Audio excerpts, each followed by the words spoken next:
I think we're on the internet. Hello, internet. This is The Game, brought to you by Dungeon Studios. I'm your host, Grumpy Old Man Merwin. Geez, I can't talk tonight. Same as always. Joined, as always, by my co-host, a man who proves that there is nothing wrong with getting high on your own supply, Dr.Pletorius. Doc, how are you doing today, buddy? I'm doing okay. Wonderful. And hopefully, assuming the technology holds up, we have not one, not two, but three guests from Brazil, fellow gamers, nerds, and creators, the guys behind the Hour of the Raven. And Black Feather. Black Feather. Yeah, so let me go ahead and take a moment to introduce, and I apologize if my pronunciation sucks, Pedro, Gabriel, and Leandro. Say hi to the internet, guys. Hi, everyone. Hello, greetings. Good evening. I'm Pedro. Wonderful. That actually worked. Thanks, guys. As everyone knows, this is the worst produced podcast and web show on the internet. Today was no different, but we got everybody in, and we're going to fire this up. Just for our regulars, all one of you out there listening, just want to let everyone know we'll be condensing our format a little bit. We didn't realize that these poor guys are up way later than we are. So it's going to be fast. It's going to be furious. It's going to be fun, I hope. And let's just get right into it. But before I let our guests talk, it's got to do our shameless plug. Otherwise, the boss yells at us really quick, everybody. We want to remind you to check out our website, dungeonstudios.co, where you can pick up our adventures, check out the Enron Chronicle for free, see some of the upcoming projects and things that we have going on, including collaborations with some artists, some other YouTubers, and whatnot. Join our Discord. Check us out. You can hang out, play games, potentially write for us, create for us, or at least hang out. You get to hear all the disaster that we do prior to the show and during it when everything goes horribly wrong. Always looking for test players. For test players too. Yeah. Test players. And then if you're a YouTuber or you're promoting something, reach out to us too at our Discord. We'd love to hear from you, get you on the show. Yeah, we certainly would. A couple things, like we said before, we're working on a new project, The Fables of the Forgotten. We're chugging along towards post-production. We're getting there.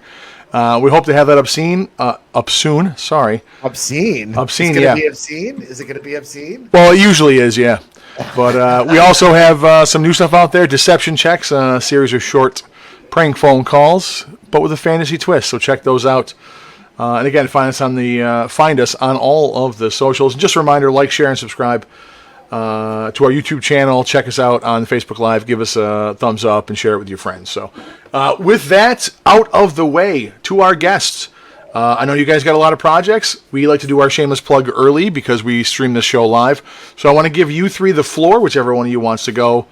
I want you to have the opportunity to shameless plug your own stuff. Tell us about what you're working on, where people can find you, and what do you have coming up and coming out. Okay, let me go first. My name is Gabriel. I run the Hour of the Raven YouTube channel and the podcast with the same name, with videos about the lore of the Ravenloft setting. Ravenloft has been a passion of mine, so I went deep in the lore when I was younger, and now I get to express this passion with videos I made about the lore of the setting. And we also have the Black Feather. It's a group of Ravenloft fans, and we are writing products for DM's Guild with the Ravenloft setting in mind. We just launched our first project, the Dread Space, a crossover between Ravenloft and Spelljammer, but we got a few other projects coming up as well. Very nice, very nice. Anything else you guys want to plug? Pedro, Leandro? Well, my name is Leandro Zerbinato de Oliveira, and for many years I had a Ravenloft website, a fan site. It was called just ravenloft.com.br, and we produced many fan-made netbooks for the Brazilian fans of Ravenloft, and the website ended in 2013. But my passion for Ravenloft remains. So, some years ago, I met Gabriel, Pedro, and Rafael. That is another member from the Black Feather, and we started producing material for DM's Guild. Did you guys meet at a table or did you guys meet No, through? No. no, it was Never online. met. Gabriel posted a link about Hour of the Raven, and I talked to him. I said, well, I had a Ravenloft fan site. You know. I Okay. liked his videos, and we started to develop ideas. Okay. Okay. And we are different states of Right. Brazil.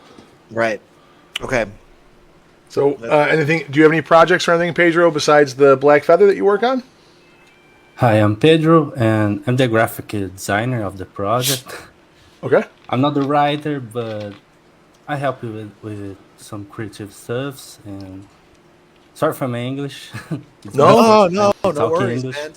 At Dungeon Studios, we got people from all over, so we're used to it. Please take your time. Take your time.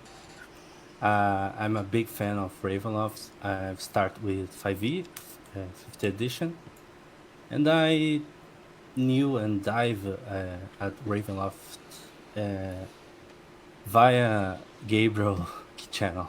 Okay. Okay. Huh? Now you said you're a graphic designer. Do you do Yeah. other projects besides Dungeons and Dragons that you want to promote graphic designing wise? No, I'm working right now with UX designer and UI designer for crypto websites and NFT websites. Okay. So nothing about RPG. Okay. Okay. Pedro is the one that make our books look sexy. All right. So Oh, wait. So Pedro, are you responsible for that sweet ass red ship cover for the for your Dread Space? Did you do that?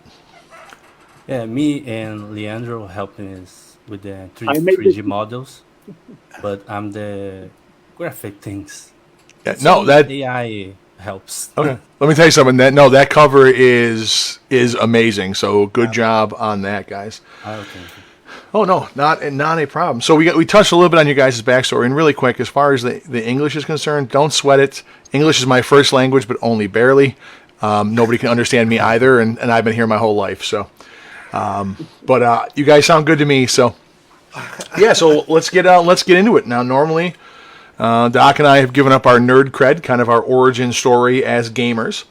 And we always give our guests the opportunity to lay out the same. So I'm interested a lot because you're the first gamers from Brazil that I've ever encountered and talked to. So I'm curious if your starting point was similar to ours. I know Gabriel sent over some info to Doc earlier, and it seemed pretty standard. Got the game as a kid, and I won't spoil your intro, but it'll line up with what we did. As you. So I'm just curious how you guys got into the game and got from when you started to where you are now. So Yeah, I started in 1994.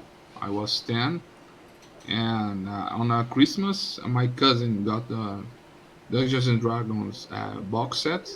It was the basic edition, the first edition, I guess, that was released in Brazil.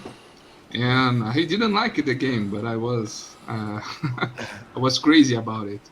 So in the next years, I began to collect and read everything I could find that was, I guess, fantasy related or RPG related. And I read a lot of fantasy, fighting fantasy books from Steve Jackson's and Ian Livingstone. And until I finally got the game myself and began to preach the word of RPG to my friends. Well, So where did you get the game? Like I always tell a story of, I had to go to this toy store, and where did you like actually acquire besides the one you got at Christmas? You said you started trying to get stuff. yeah, the one my cousin got on Christmas, I stayed just a little weeks with it on my hands because he's not from my city, and he went back to his city and take the box with him. And after that, I began to bother my my parents to buy Right. me the book, and I must have done something right because they bought me the book. First, they got me the Fighting Fantasies yep. books because it was cheaper than the whole box set, and Okay. but I kept going. It was a passion, so Later, they bought me the box with the basic edition, and a few years later, when Advanced Dungeons and Dragons finally got here, I think it was 96, 97. I got the player handbook, so It's like, your that head was just explodes, right? Your head mind explodes. blowing, Yeah. and I'm into it until today. So Yeah. So do you guys have like dedicated game stores? Like at least in the cities or in your areas, do you have to travel for those, or do you guys have to just like order stuff and it comes in my in? city, we used to have a big store dedicated to RPG. It was 2 stores in the whole city, but nowadays we don't have it anymore. Internet made everything cheaper to buy online. Ship it. I guess Amazon just What was destroyed them. do you remember the name of the store? What the name of the store might have been? In my city, it Yeah. was the store was named Leitura. It was a bookstore, and they had a whole floor just for RPG Do you know how does that translate? Do you know how does that translate in English? reading. Just The name of the store was Reading. Yes. Interesting. Okay. Nice. So that's my experience, but we all are from different parts of Brazil here. Yeah. So it was, We are close, but not that close. So I guess the other guys must have different experience. Brazil is huge. Well, I will try to be fast because the story is long. It's my lifetime. Since I was a kid, I was into gaming. My father was very wait. So when were you a kid? Let's get the timeline. When were you a kid? I'm the keeper of time. So when were you a kid? Well, in the 80s. Okay. I was a kid in the 70s, so I'm a little bit older than you, but we're okay. Okay, go ahead. My father was a fan of technology. So since I was very young, we had a MSX computer in home. I started with the electronic games, Okay. but I was also very passionate for medieval fantasy. From movies like Crew and Willow and the like. Yep. And I always saw at the Toy Stories and Dungeons and Dragons and Hero Quest, and I asked my father to buy for me, but he said no, that these games are too complicated for you to understand, and he never purchased the game. And so when I was 9, I asked my grandmother to purchase the game for me, since my father will not purchase. I asked my grandmother, and she brought me Dungeons and Dragons. It was then I started playing. I read the books and started DMing. Many of my friends never knew about role-playing games, so I brought them in and started DMing for them. It's got like an instant group. Instant group. Hey, check this out. That's awesome. Yeah. Then I had met the Dungeons and Dragons settings like Forgotten Realms. At that time, there was very few books in Portuguese. I believe Forgotten Realms, Mistara, and this. But I saw Ravenloft in a booklet. And I became passionate by Ravenloft. The dark, the mystery, the horror. And finally one day I found the game in an auction of 2 second-hand games. Oh, wow. And I paid R$7. Today it's like a little more than $1. And in the black box. And then I started a campaign of Ravenloft. That's my passion to this day. Oh, that game still is going to this day? No. It started in the middle of the 90s and ended in 2009. That's a long run. Good for you. 15 years of campaign. After it ended, I ran another systems, another settings for some time. And in 2018, I started another Ravenloft campaign. How many domains did they cross? Oh, in my first campaign, all of them. Oh my All gosh. of them. It was from 735 Baravan calendar to 775 Baravan calendar. Basically, all the story of the setting. Nice. Oh. Where it's that is I love hearing those stories. The best I've gotten was about is a 2-year kind of run, and that was miraculous to get people back for 2 years straight. And you're at 15, so good for you. I need some tips. Yeah. I need some tips on how you did it. Not the same players. There was a rotation between the players, but we did it. You Nice. did it. All right, Pedro, how'd you get started? Okay, I don't have a great story, but Everyone's as a story kid, is great. They're just different.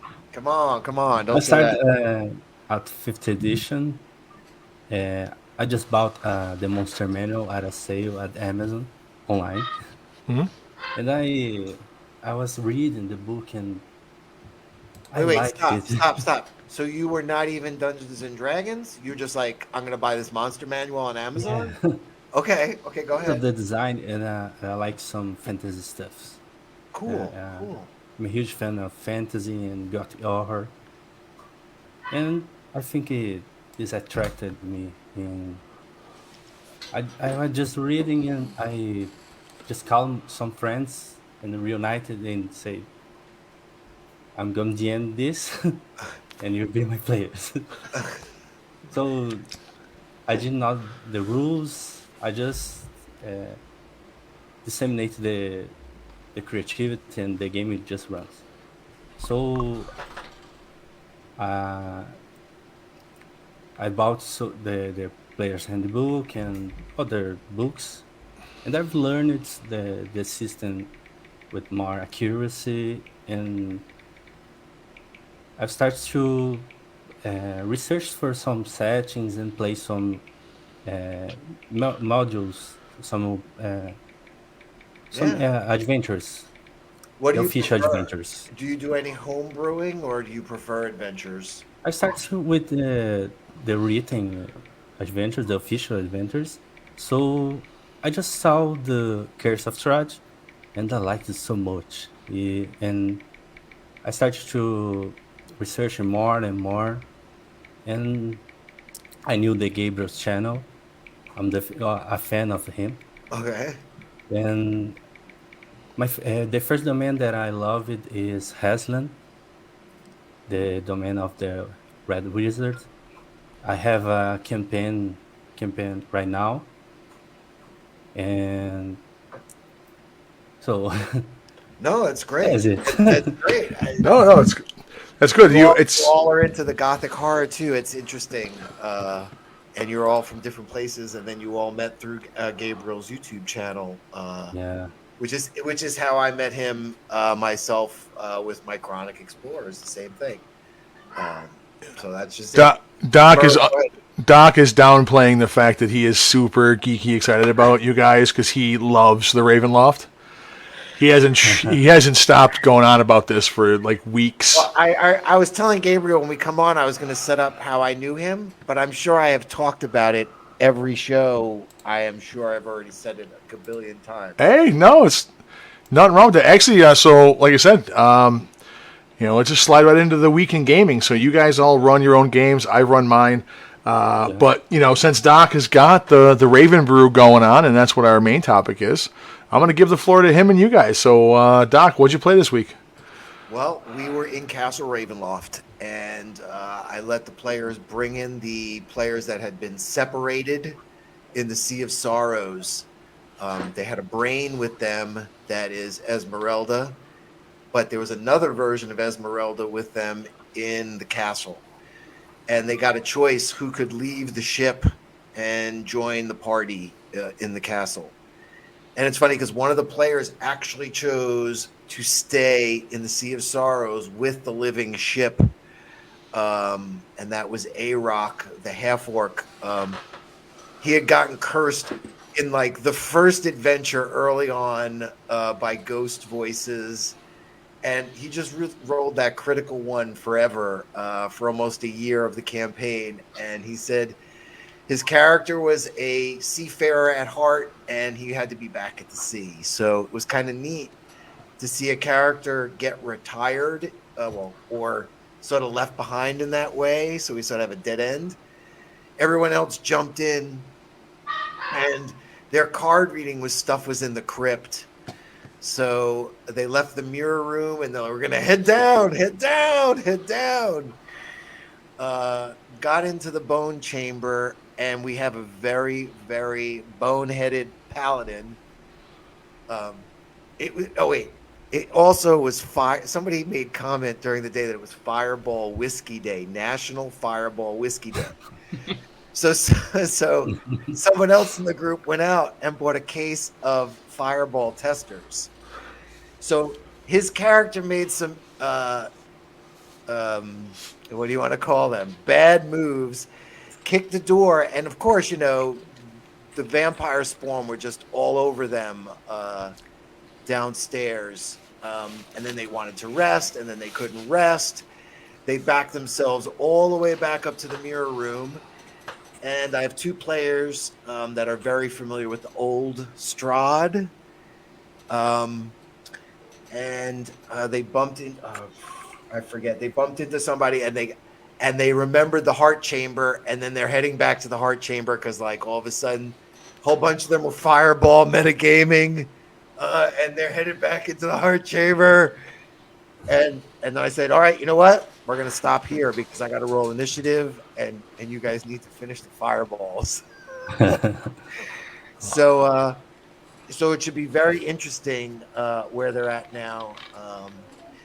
And Gabriel can attest that everything I have done has sort of been a blend of all the versions and sort of my own version as well. So I'm very excited as we move forward And then my Chronic Explorers, I'm sad to say, were in the Cavern of the Drowned God, and we were going to have our conclusion. But we had a bunch of folks call in sick. We had a new player that also didn't make it in for their beginning session. So we just pushed a week. But that's the way that goes. Stay positive, guys. If you're listening in tonight, that's all we can do when we're hurting. And who wants to go first? Leandro, Pedro, Gabriel, who wants to go? I can go.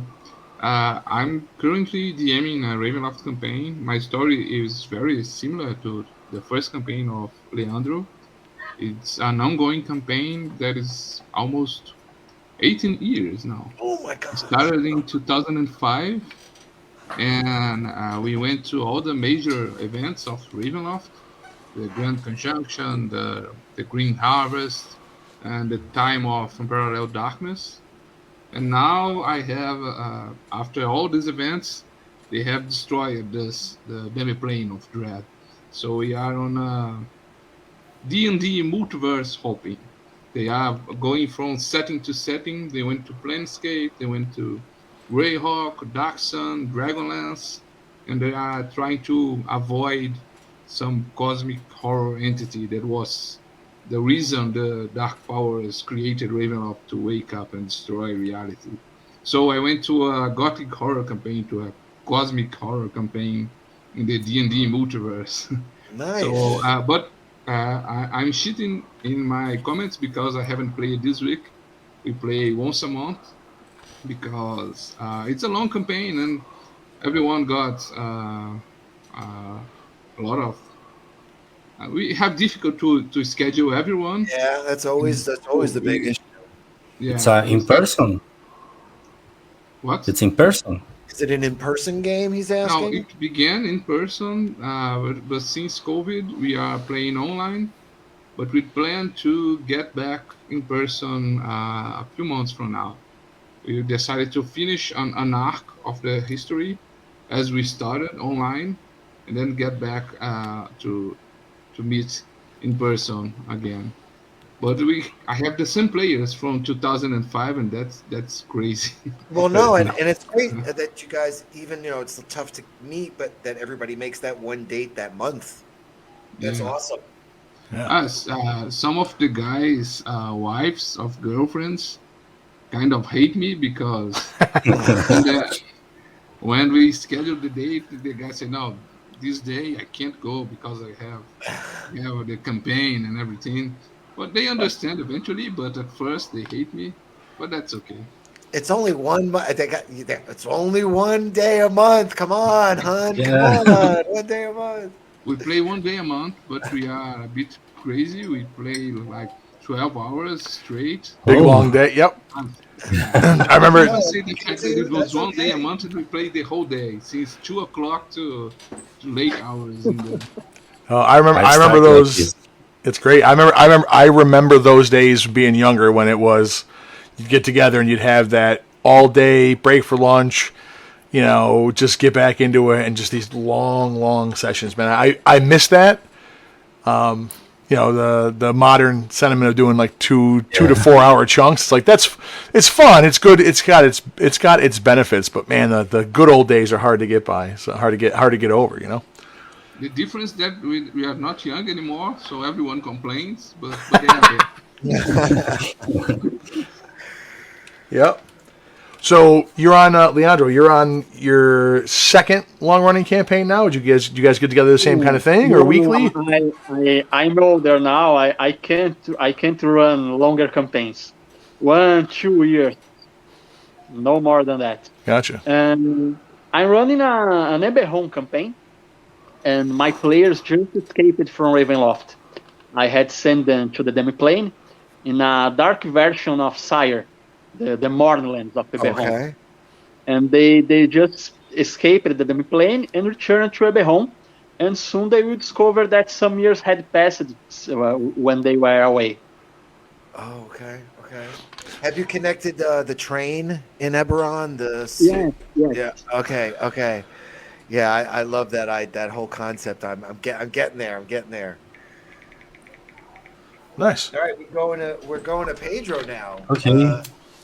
So I'm running once a week Ravenloft campaign. My first homebrew campaign in Haslan. As I was asking you about that. Nice. It's doing good. I have 5 players, and the players get arrested at the tables. The worst place to stay in Haslan. They are dealing with some creatures, strange creatures, twisted humans, and some horrific creations of Haslick and his apprentice. And he's trying to escape this place just because they think some great about the ritual that Haslick plans to do, and they are trying to discover that and try not to let him do this. So they're dealing with some creatures, some hard to fight creatures, and some gothic horror questions about his sufferings, about his boys, about his crimes, and every NPC, every creature has a story there.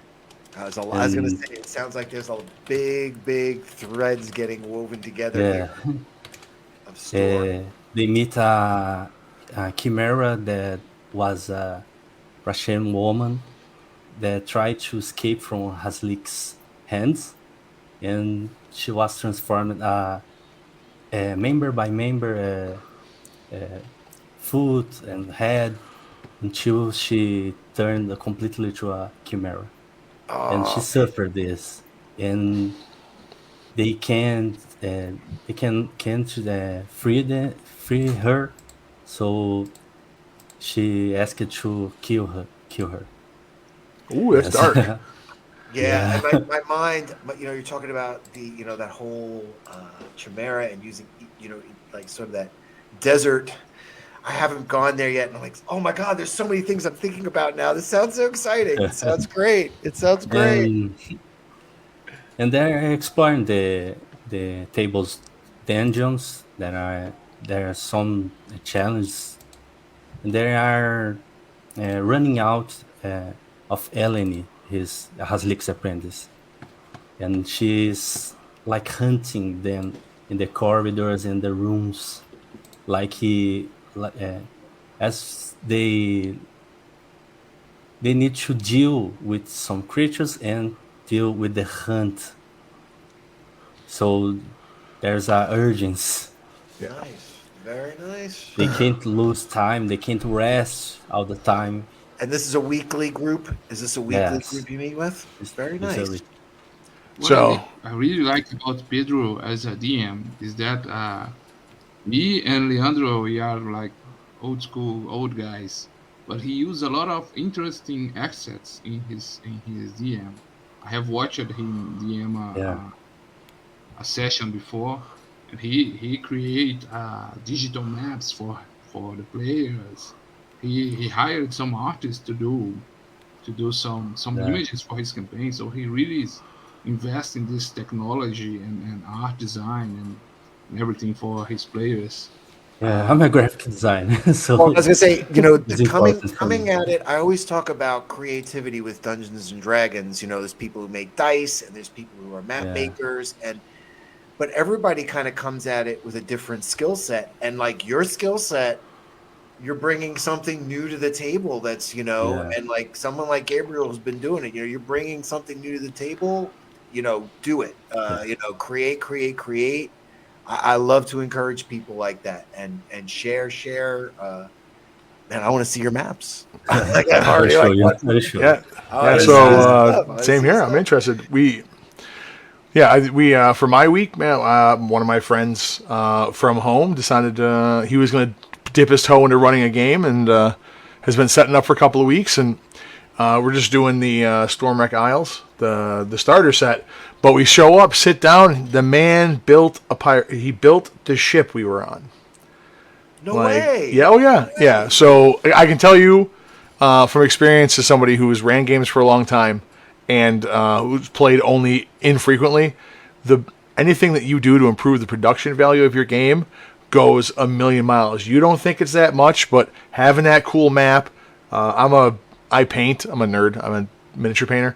Like miniatures, terrain, the ship, just that extra thing. It just elevates the whole game. So don't think a little bit doesn't go a long way with your players, man. So That's funny good for because you. that was funny for me was doing my mixed media pieces for each adventure I do, and that's how I actually got involved with Gabriel. Was I started saying, "Hey, can I do any digital stuff for you? Like, I'd love to do some digital work for you." And then we just stayed in correspondence. So it was great. Yeah. Well, thanks. Yeah. So yeah, and it's if my buddies listen to this, I had a great time. I told my the new DM, good job. It was table had a good time. Everybody laughed, and that's really the most important thing. I did, however, end my night slipping on the ice and slamming down with my broken old body on my gimpy hip on top of my phone, and I really thought then, like now, I needed to take a trip to the doctor's office. So, Doc, what do you got for us? Oh, that was pretty good. Good lead in. I was trying to figure out how to work that in there. What do you got All for us right. this week, buddy? So what I have for you this week, again, when we got together before we were doing our sound check and I was talking to Gabriel, I was very ignorant to time zone where these guys were in Brazil, and then I went back and was like, where specifically is Gabriel? How do you pronounce where you are specifically? I am from Belo Horizonte. It's a city in Brazil in the state of Minas Gerais. Yeah, and then it's like, it's like, oh my God, there's got to be so much. All right, and Leandro, where are you at? I'm from São Paulo in the state of São Paulo. All right, and then Pedro. I'm also from São Paulo, but different city, Okay, different not the city. capital. All right, so then it was like, all right, let's coordinate everything. And then Merwin, you were like, okay, what time is the show starting? And I'm like, we need to start at 9. These guys are starting later. Blah blah blah. So I decided we would look at time zones, and we would look at daylight savings time as well. They're sort of interconnected issues. Do you guys, anybody, I'll ask you guys first before I do my intro, and this is open to Merwin, or you guys know anything about the history of or anything you want to talk about time zones or daylight savings time before I Well, give you this me? let's start with this. Do you guys do daylight savings time in Brazil? I know not every country does it. Correct. We used to do. We have a during summer we advanced. I don't remember now if we advanced. We got back with the clock, but we changed the time in 1 hour, so we could 1 hour. get a little more daytime. But next, our last president, you might heard of him, the Bolsonaro. He was against this, and so he will not have this anymore. I don't know if it will get back, but he just issued a decree and ended the summer. Just like that, huh? Yeah. No more daylight I savings don't time. like this. Yeah, we've been in the States. There's a lot of places that have been going back and forth for years about it, and I think there's one state that doesn't do it, just refuses to, and the rest of us just get in line. Yeah, So I'll go into that a little bit now. I was also a little bit worried about you guys when I saw that whole Brazil thing going down. I'm not a big news person because I'm not supposed to watch it for stress, and then all of a sudden I heard everything. You guys were all safe. Is that all right? Everybody's like cool with that. All right. And, Merwin, anything else? Daylight savings time, time zones? Any particular info? just I believe it was done to accommodate like harvest. I think just a little extra time to work on the farms. I think that's what it started as, but I don't know a whole lot about it. All right. So daylight savings time, and this is interesting. When you talk about daylight savings time, and you talk about time zones, you remember explorers started going around the Earth, and they invented the clock so they could keep track of time. But they always, whenever they were traveling, they set their own times. Okay, it was really in Canada where these things first got hold, believe it or not. And daylight savings time was first used in 1808 in Thunder Bay, Canada.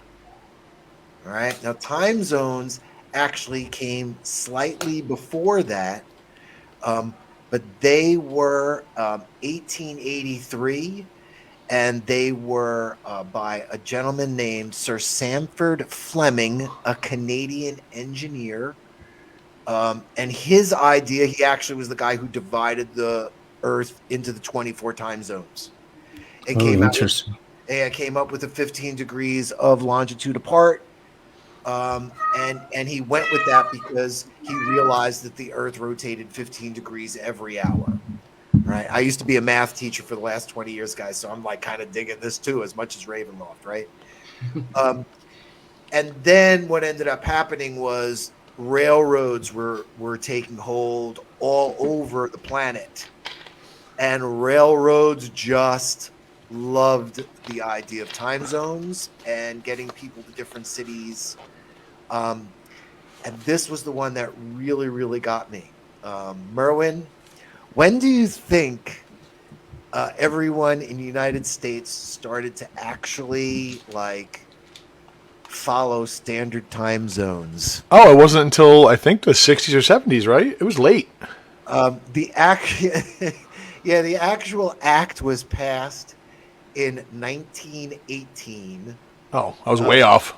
Yeah, no. They actually, in this article, they talk about how there are still people who are not, who refuse to follow setting clocks. Oh, I told you there's one state that just refuses to do it. Good for them. It's silly. So it's interesting. It is in the United States. It is goes up for Congress every year, but keeps getting turned down. And they just want to definitely turn it down. And then, of course, it became really, really popular during World War I, because it really got everybody unified to communicate as well. And then it was adopted by more and more countries after that. But then it's funny now when you look at the stats, out of 195 countries in the world, 23 have at least two distinct time zones within them. How many time zones you guys have? I think we have three 3. distinct time Minus zones. 3. Okay. How many do you have in the US? We have 4 mainland, Yeah, and and then you have Alaska and Hawaii, which. So I think they say we have 6, but doesn't I think Alaska crosses 2, but 1 we're already in. Is that right, Merwin? Alaska's gigantic, and it's at the tippy top of the world. So So I think it crosses a couple. because it gets thinner up Yeah. there, so it gets Yep. gets a couple cheesy. Now the country with the most is funny is 12 with France, but they also claim their foreign territories and their islands still. Russia is continuous with 11. Sorry, U.S. is saying 9 official with 2 unofficial, whatever that means. And that the Trans-Siberian Railway, Yeah. this would be a great one for a Gothic adventure, travels between Russian cities of Moscow and, I'm going to say this wrong, Vladivostok, passes 10 distinct time zones over a 6-day journey. It's Vladivostok. Thank you so much. Not a problem. And then, of course, China holds the record for actually being 5 time zones. They only claim they're 1, but they have sects that just ignore government time too and have 5 separate, like, bootleg time zones that no one talks about. All right. So let me see if I can summarize this. Some Canadian ruined the world for everyone, and now we're all suffering. You got that right, eh? Yeah. I will definitely say. What's that, Gabriel? I have a player of my campaign that lives in US, so every time we must schedule each month, we have to check his hours because of the time difference. Right, that's what I'm saying. He began to play in here with us in person, but he moved to the US, and now he plays online. When we get in person, he also plays online because it's impossible. It's a bit of a commute for a game. Well, I will say, in all that, the idea of having a game. We always try to relate the stuff to nerd terms. Having a game on a moving object where you keep repeating the same hour because you never get the clock keeps falling back. I definitely think that would be a kind of a trippy thing to do. We were just talking about that. I'm thinking about that with my train in Eberron, with the Siri train, where it's going to be a loop. Yeah. Loop of construction. Yeah. So, Nice. And that is madness. All right. Well, hey, I know you guys are on a time crunch because it's super late there, so I want to get into the meat and potatoes of tonight. Some stuff that we had set up. I sent you guys some questions just so you could kind of look over. So. Doc, do you want to fire off the first one? You want me to pick one of mine? What do you want to do? You go ahead first. All right. So, one of the things that I'm very curious about, you guys obviously fell in love with the Ravenloft setting. So, do you guys play it like straight European setting, kind of gothic horror in the domains of dread? Do you guys incorporate things that are different? Because I was going through a little bit earlier today. I don't think that there is a Brazil analog domain that I'm aware of. I know they have an Egyptian one, and obviously a bunch of European ones. So is that something that you guys have added? So I guess let me just summarize the question. Do you guys just play the straight Gothic as it is in the book, or do you tweak the setting to reflect stuff from your own culture and where you're from? Well, a little bit of both. Sometimes I play Ravenloft and I like to use the domains as they are written with European and influences. But there is one domain that in third edition got a little of South American feel to it. That is Valakan. Valakan is on the south of the core of Ravenloft. And before the third edition, it was a little bit generic in terms of how it described the region. So during second edition, there was some adventures that were released on the Dungeon magazine, and they really described the domain as a jungle with panthers and more like a jungle from South America. And in third edition, the authors of the setting are from White Wolf. They brought some kind of colonial horror to it. So the history of Valakan became one of uh, there was a native people there, and they were invaded by colonizers from a distant land. That they destroyed the environment, they exterminate the natives until the god the natives worshipped sacrificed himself and merged the colonizers and the native people of Balakan.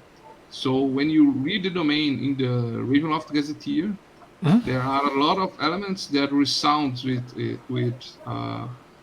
Latin America as a whole, Central, just from Aztec or Mexico to Argentina. Aztec or Incan kind of ancient Peruvian. Yeah. Yeah. When I DM an adventure in Balakan, I use this sort of influence they got in third edition to create some horror themes from Latin America, and I adapted the brujeria. There it's a witch cult from a region of Chiloé in Peru and Chile. That they are really spooky. If you look at them, if you research the brujeria, it was a cabal of witches that had a strong influence in the region, and they created some strange monsters known as the Invunche. Uh, it's amazing how dark things get, and When and you look, yeah, it is yeah, true. It's true. and they also appear in Hellblazer comics from the 90s. John Constantine fought them in some of Okay. the issues. So it's a really dark themes, and South America has some really dark themes and folklore that I usually adapt when I'm using Valakan as a domain. That's my lead in. I usually talk about USA. We talk about urban legends. We talk about the Goat Man and the Mothman. These kind of really taken hold in American pop culture. You can find one for every state. So I was wondering, are there any um, legends around where you guys live, urban legends that have sort of sprung up that we don't know about here that kind of could fit into that whole fantasy world? Oh, Anybody who wants to chime in, feel free. Feel free. we have a lot of folklore from Brazil that can Yeah, a be lot. a little bit scary. Let me think some. We have the Mula sem cabeça? Mula sem cabeça is a horse with no head, and instead of a head, there is fire coming out of the neck. And if you, I don't remember exactly how you become a mula sem cabeça. I think it's something about, A bite. yeah, no, I think something about breaking your vows as a priest, or being a Oh, woman that seduced a priest, and then you became this horse with no head and fire coming out of the neck. so We Black have Feather's next book is going to be these monsters, right? Like, we are planning a book Yeah. on South We have American to, teams. all we right, have It's all a right. project for the future. We're not working on it right now, but this is a project we have. We were thinking about creating a whole cluster of domains inspired by the Americas as a whole, not Yeah, only yeah. South, Central, and South and Central America, but also North America as well. We have almost no domain inspired by North American culture, except Well, Surrey. all of Native American culture. Yeah, I don't know if you guys. They built in Washington D.C. They built a Native American museum, and I really have to say that it is not focused on just North American. It is all the whole span. It's a really amazing museum. The way they set it up, it's an amazing thing.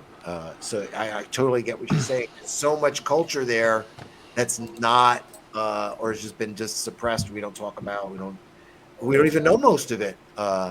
Yeah. It's sad. It's sad. Oh, it's around that time zone thing.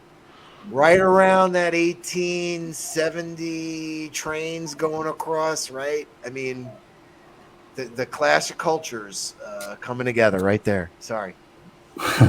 So So speaking of local legends and monsters, is there a vampire analog that's specific to you guys? Nobody has a dolphin man Yes. that fucks married women. So no vampire, but a rapey dolphin. That's what we got going on. Yeah. Okay. Like an It's like a siren, but it's Okay. the name is Boto. It's like a river dolphin. Okay. There in the northern regions of Brazil, when a woman got pregnant and she couldn't explain, there was this legend that the Boto, the river dolphin, it becomes a man and seduce women to spread his little beast dolphins. the Brazilian gentleman color.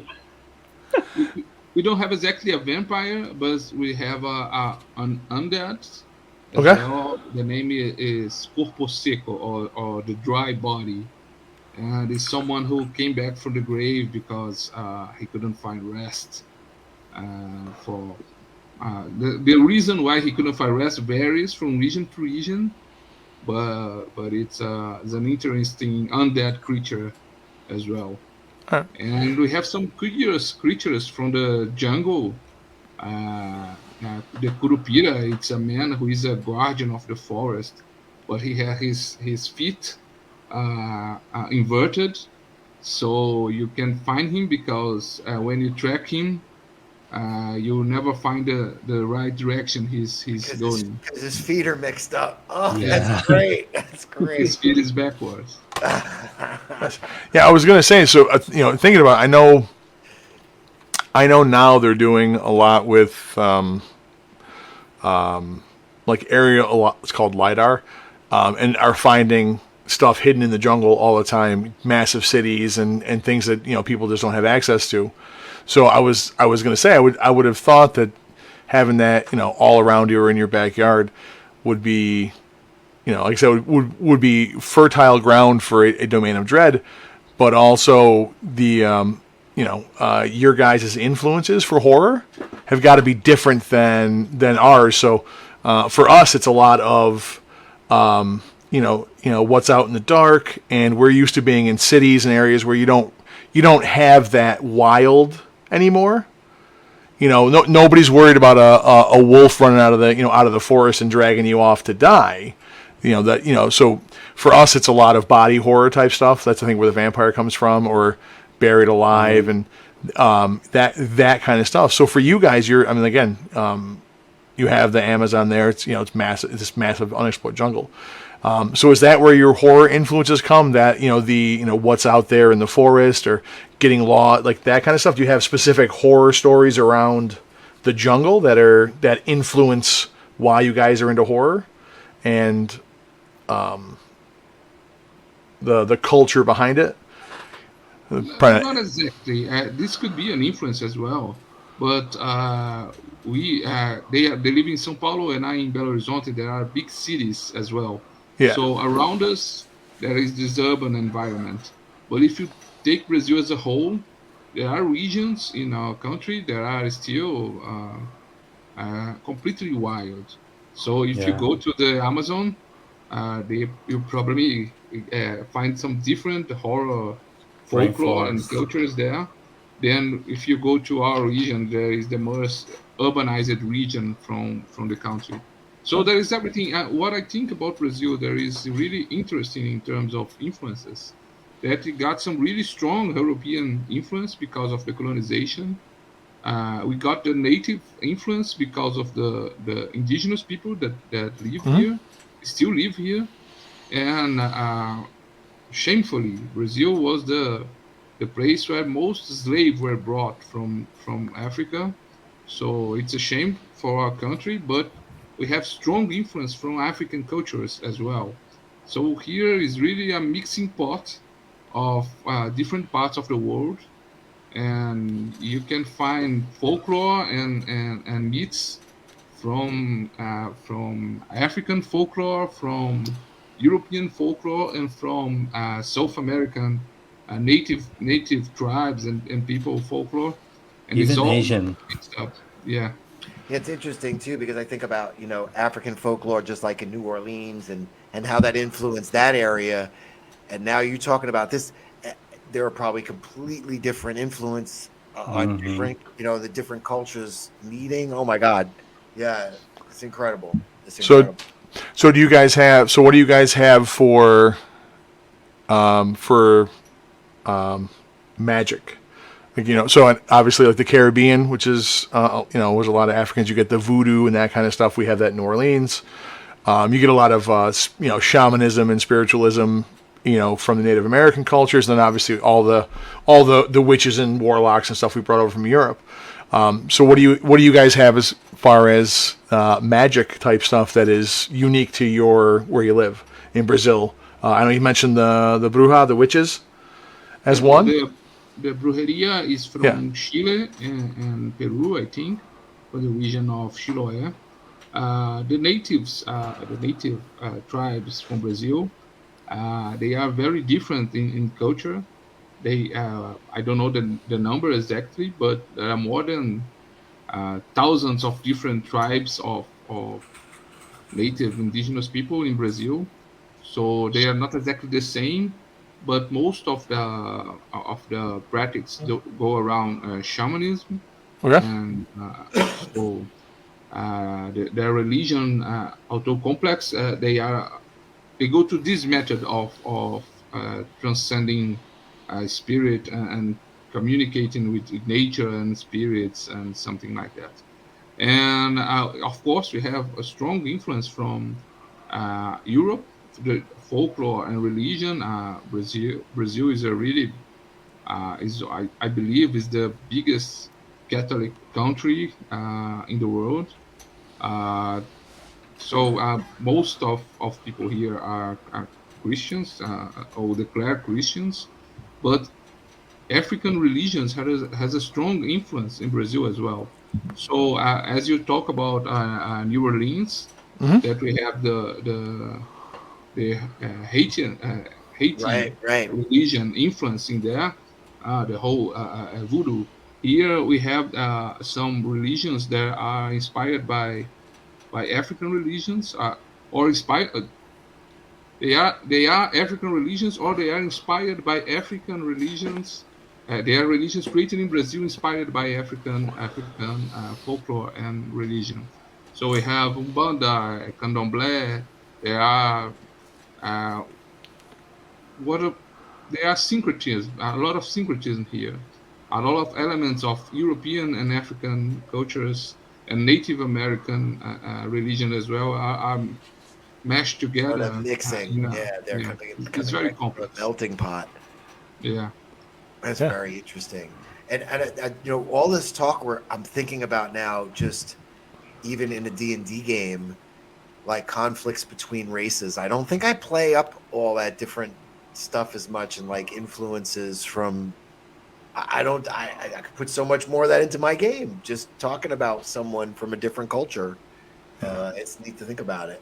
Yeah. Well, I have a handful of culture questions that I want to get to. But let me ask you one. Well, two more, I guess, about the products and whatnot. So before I ask you about the Spelljammer Ravenloft crossover, which is a cool idea, you had mentioned colonial horror. That's so obviously that's a term that is not obviously is unique to areas that were colonized.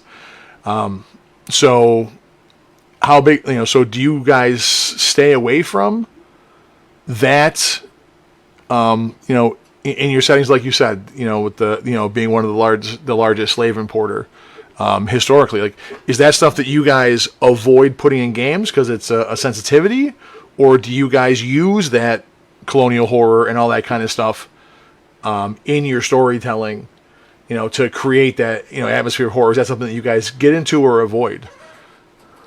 Well, I don't avoid. I don't know the other guys. I don't avoid, but I have talked with my players about this since we are teenagers. So it's not a problem in my table, and I know that in other tables this can be problematic. I know people have different experience in life, and so some subjects can be traumatizing, and we must take care with that. Uh, this has not been a problem for me because I play with the same group of friends Yeah, they've been since playing so yeah, long. Yeah. and we kind of know each other and the limits of each other, and this is not a problem for us. So in my tables things can get really dark in a lot of teams. Uh, but as to write something today, we have to take care. We have to think about that because how it will be received. Not everyone will receive it in the same way. So we know this is a sensible topic, and we must treat it with care if we are going to abort it to treat it. But colonial horror is something that we almost must think about. What happened in the Americas was just like a sci-fi horror movie Yeah. Yeah. when aliens get there and kill everyone and take everything because they just can. In some ways, the clash of cultures. If you look from the perspective of the natives, you were in your home, your world, and someone came from a distant land, and they brought pain, suffering, and exchange as well. Not just only just pain and suffering, but to them it was their first contact was a very hard and painful one. I read somewhere that I believe almost 9%, 90% of native populations die from diseases that they didn't were prepared for. So the contact with different cultures brought them death and pain and suffering in different ways. So Yeah. you No. can always treat these sensible topics with creativity as well. Perhaps you want to talk about that, you want to explore this. Uh, you can DM a sci-fi campaign where aliens are invading, and you will treat these subjects without bringing this to everyday life and to sensible topics. I don't know. I just rambling on ideas. Well, No, okay. no, I like that. I do think if you can pull it off the right way, I think you have a whole new genre that's really not explored. That really could be Yeah. great. And I was, while you were talking about it, I was thinking about it. So if you guys, I heard you guys talking about Marvel originally. That's actually they tweaked the origin story for the Submariner, right? So yeah, thank you. Yeah, I haven't even seen it. I haven't even seen it. All I saw was one clip, and they just have the Aztec sort of temple behind him. Yeah, but no, well, I don't want to. I'm not spoiling anything for you. The origin story for Namor is colonial horror. It's exactly what it is. Yeah. So that was, and I'm sure for a lot of people, that's that's a depiction that again is not commonly thought of, but people are only vaguely aware of. Like in North America, one of the things that they've kind of studied and pointed out is, like you said, the initial contact with the Europeans wiped out some massive percentage of the Native American tribes in North America, and that directly allowed for the European colonization, because you went from having tens of millions to having very small populations, very isolated, and it facilitated colonization. So that's again, it's another horror thing that people don't consider. That was also a good like a what do I want to say, the setup for Black Panther and everything going on to put that theme in that story works there as well. Like Gabriel was saying about delivering the story well and in the right way, tastefully, is and for a role playing game is tricky too. I think that makes it a little more difficult than a movie. Fair enough. Movie, you're just showing what you want to show. A role-playing game, you're sort of giving someone leads. Yep. Where you want to lead them. Well, before I dive into the cultural questions, let me ask you guys. So you're working on this. You have this crossover coming out between Spelljammer and Ravenloft, and I heard one of you discuss your campaigns where they had destroyed the demiplane and are now traveling the multiverse. So what was the inspiration behind that? And do you have anything that led you guys to do that as a crossover, that specifically? Because it's an interesting mix, and I want to hear about it. Well, the idea for the crossover came from many reasons. The first one was that Spelljammer was just released for 5th edition. So it was on the news. Everybody was talking about Spelljammer. And also, Ravenloft has many domains from other settings. You have domains from Forgotten Realms, from Dark Sun, but there was nothing about Spelljammer in Ravenloft, except for tellin that's not explicitly a domain. It's just a mention. And I was reading the creature book of the new Spelljammer. I was reading about the Space Clowns. And the book says that they were followers of a god of joy, and they drink an elixir that mutated them into space clowns. And I thought, well, the guy who created that elixir would made a great Dark Lord. So I decided to create a domain. I talked to Gabriel, and he had the idea to put the classical domain of Bloodspur on the moon. And then we talked to Pedro and with Rafael, and we decided to create many domains in space. I'm a little bit a megalomaniac, so Leandro, aren't we all? Leandro phoned me and say, "Oh, let's do 1 or 2 domains. I have some ideas, and let's launch in 15 days. I will write them and we launch." And then my head start to take a turmoil, and I say, "No, let's write 10 domains, make it a cluster," and so it got bigger and bigger and bigger. But as Leandro said, Ravenloft is an interesting crosspath for D&D, because just like Spelljammer and Planescape is a place where the settings meet, but different from Spelljammer and Planescape, that they are ways to go to other settings. In Ravenloft, you meet there, but you do not leave. Once in the mist, you are trapped there. So it's an interesting setting because you can go to Citicus. There is a Dragonlance domain, and there is Hazlan that is inspired by the Red Wizards of Day, and Azalin from Darkon is from Greyhawk. So you have every setting of D&D has a small place inside Ravenloft. But not Spelljammer. Spelljammer has just one character, a vampire from a space vampire from a module from Spelljammer named Tellin, who in the end of the module we said that he's not dead, he is trapped by the mist and he goes to Ravenloft. But he hasn't had a domain there, and there was no other connection to Spelljammer. So we went from there, from Leandro's idea, and created other 10 domains in total to explore the themes of space horror. There is a theme there is much to explore in space horror. Space is a very scary. I'm gonna lead into my next question. So this is the thing I'm really excited about it is that, when they were doing the first Dragon magazines, when the first edition was out, they were creating new stuff and coming up for these like ecologies for these monsters and stuff. And you guys got to do this for this setting. What were your big influences in doing that?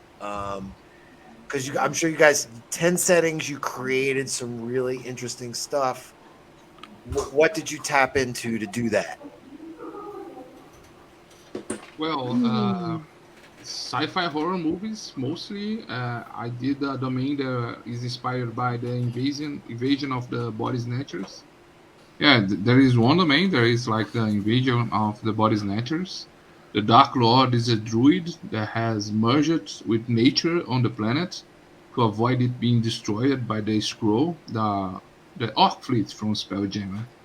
So she merged with the body snatcher plant as well, and she start uh, replacing people with her podlings. So there is their whole paranoia and fear of being replaced by an alien plant in this domain. We have a domain inspired by the character Tellin that was Yep. the original link from Spelljammer and Ravenloft. So we make it a vampire domain, and it's a planet where there's only a small community of living creatures, a city, and it's a very cold planet, and we have an infestation of vampires that live there. So I got inspiration to this from books like I Am Legend and from Richard Matheson and the movie 30 Days 30 Third Yep. Days of Night, the comic book and the movie, where people have to struggle in a frozen environment to fight off the vampires. Yeah, your video on it is really, really good. Oh, thank you. You really go into that whole how the different it's like the different actions of each layer of vampire, and then there's the vampires versus the vampires that were vampires that don't want to eat Oh, it's great. It's great. Sorry, but it's really neat concept with that character that they had kind of set up. You guys really fleshed that out great. Oh, thanks. When we were creating Tellin, we thought what an interesting curse she could have, because the character just tried to create a world where he would treat the other races, living races, as cattle for vampires. But he was so careless doing in the process that he destroyed the whole world, and everyone turned it into vampires, and the vampires started to hunting one another for blood when the living all went dead. So his curse in our book is that he must feed on other vampires. So now he must struggle. He has to at the same time protect the humans to create other vampires and hunt the vampires. It's a delicate balance. It's great. It's a very complex food web of vampires, of different types of vampires. We have a few domains that are cosmic horror inspired. We have one that is inspired by, I don't know, what is the name of the book in English? I think it's Chariot of the Gods. I don't know. Okay. From Edo, one that talks that aliens created mankind, Yeah. and that the Sumerians were aliens and distant civilizations. Yeah. So we merged that with a little bit of Stargate and Spelljammer lore, because in Spelljammer you have the Juna. There is a mythical race. They were the first explorer of space, and they are mysterious, and no one knows about them.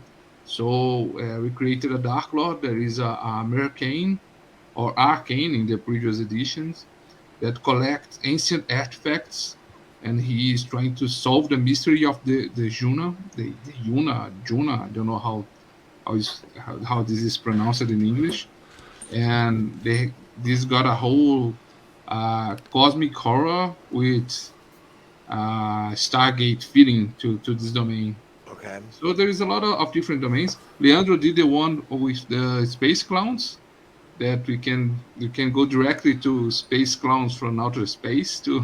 Oh, that's awesome. Okay, you are saying clowns, Payaso, right? Yeah.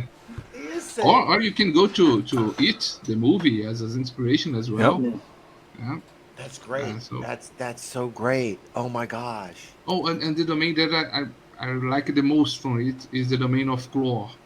Is a domain where other domains go to die. Claw was in the second edition. It was a character from Ravenloft. It was a mad clockmaker that created clock devices that would trap people's souls or drain their lives, and something other dark artifacts involving time.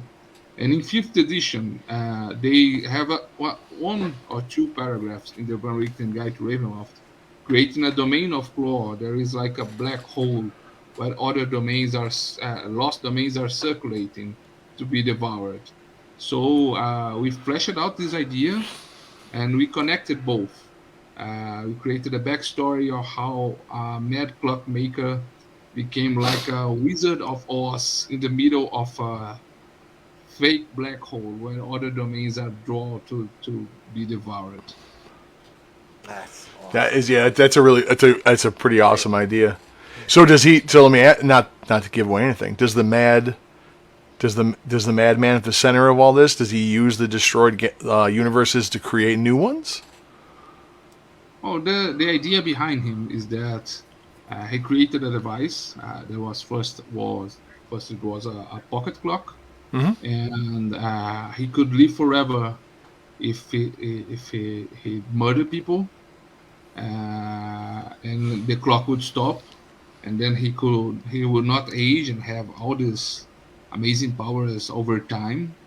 But one day, when he uses these powers, he must murder someone, and if he not murders someone in a small amount of time, he would die. This was the original character from second edition.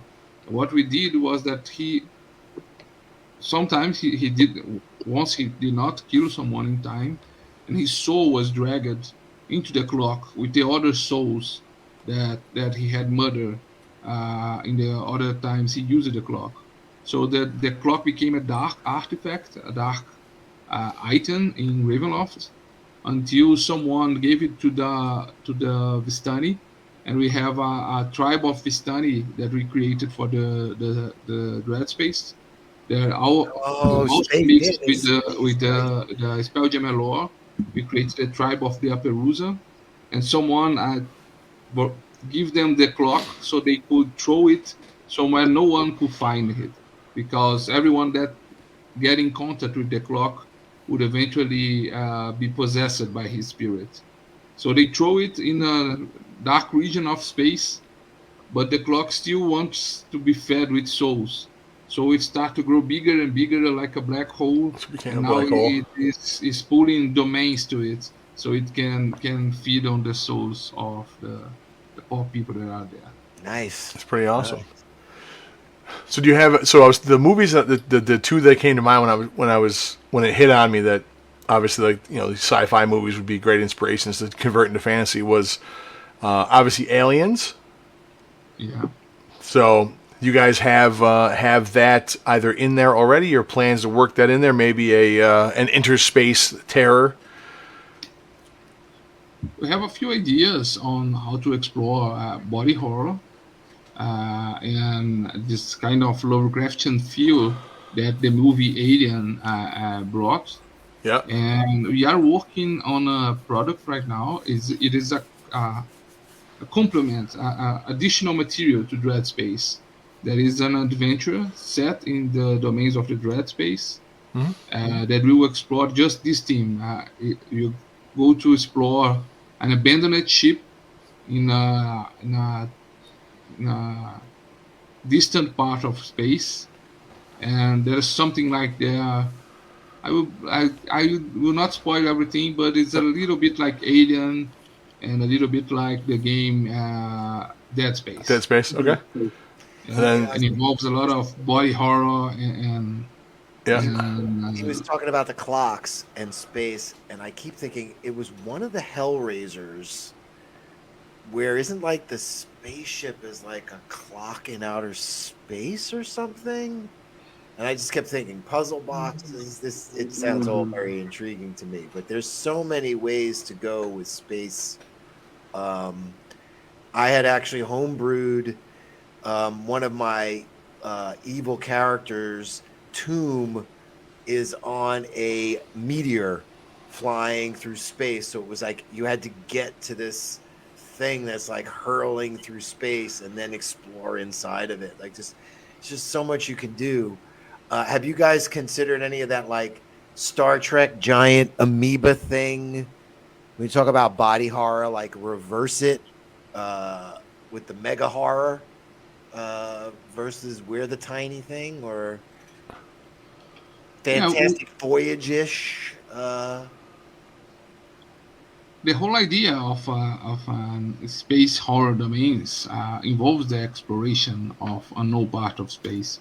So the cluster, you can use the domains in different ways. You can use like the 5th edition 123 use. There are domains that they are separate and doesn't have much connection with each other, but we presented them as a cluster. So every domain is connected, and there is one big domain that connects them all. There is like a mega domain. And this one has a lot of different and distant parts that are not explored. So you can go there, and we created some kinds of like hub cities that you can visit to explore. So it doesn't need to be an experience that you have to be on one-shot adventure. Right. You can have a long campaign set in space and exploring horror. We even create a connection to the core. This is not an idea that we had. Some other fans of Ravenloft have this idea before of setting the domain of Bloodspur, the Mind Flayer domain, in the moon of the core of Ravenloft. So we expanded this idea, and you can, if you find a ship in the core of Ravenloft, you can go to the sky and reach the moon of Bloodspur, and beyond the moon you reach the Dread space. So we try to connect all the domains in a single area, sandbox, space sandbox to explore. It's like a pentagram. Everything sort of crosses over into each other, right? Right. Yeah, funny that you said about Hellraiser. One of the ideas we set in after each domain there is some adventure hooks that you can explore. So how to bring your players to this domain and how to explore the domain. And one of the ideas I got to Bloodspur is one that I use in my campaign. How do they get to this alien domain full of mind flayers? So in my campaign, and we put this idea in the book as well, there is like the Lament configuration, the box for the Hellraiser. And there is a legend that if you uncover the configuration, the puzzle, you could escape Ravenloft, or you could get psionic powers or something like that.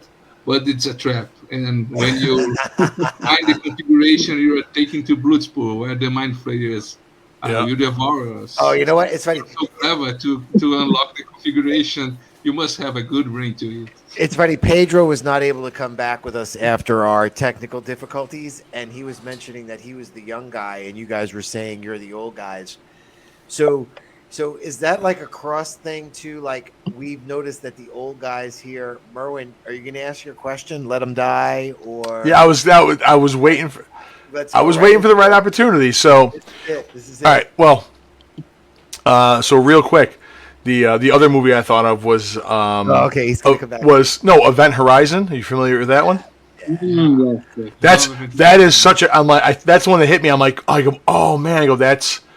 I didn't want to say it. The dread of like that movie inspires just such a feeling of dread. It's perfect for this. Anyways, yeah. So the question I ask everybody, and I have a more elaborate one for you guys, but one of the questions that I bring up is a very simple thing with your DM style, and it plays into a bigger thing, is when it comes to the players, do you strive to keep them alive, or fuck it, if they die, they die? What's your style and thoughts on that, especially since you're playing a horror game? Well, what I do in my campaign is a long campaign, and a campaign I like more narrative elements than more role play than combat. And to do a long campaign, the characters need to evolve and to create connections. So you have an interesting question: how to explore horror in this situation? Uh, I don't use a light hand, so it's not easy to them. But I also don't strive to kill them.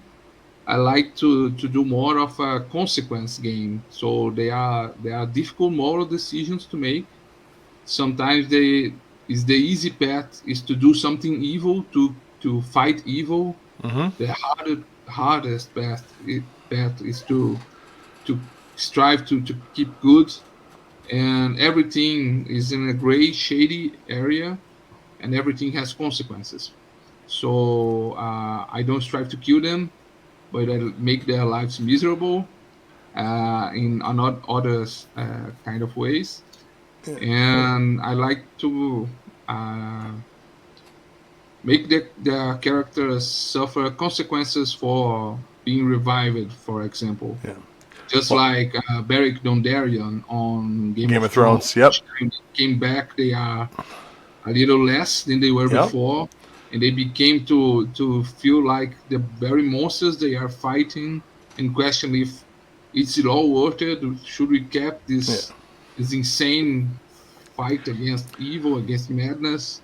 Should they corrupt themselves? So I'm rambling on. No, you're good. I was going to say it's the point you're hitting on, and it's a brilliant one when it comes to horror, is that you craft your narrative so that they suffer more for surviving. Like them living Right. is the suffering. Dying would be the way out for a character. Yeah, It's exactly. surviving and then going on and then having to deal with the consequences of what they've done. That is the real horror. That you're dying again. Dying would be a way out. So Leandro, do you do something similar? One thing about horror is that we discover that there are things worse than death. And as Gabriel said, I'm also a role-playing guy. I'm not a very fan of combat. I think combats must be in very specific situations. And in Ravenloft, you discover that some things you can't just kill. Some things you must defeat in other way. And the Ravenloft setting, it has the madness, the horror, and the fear check.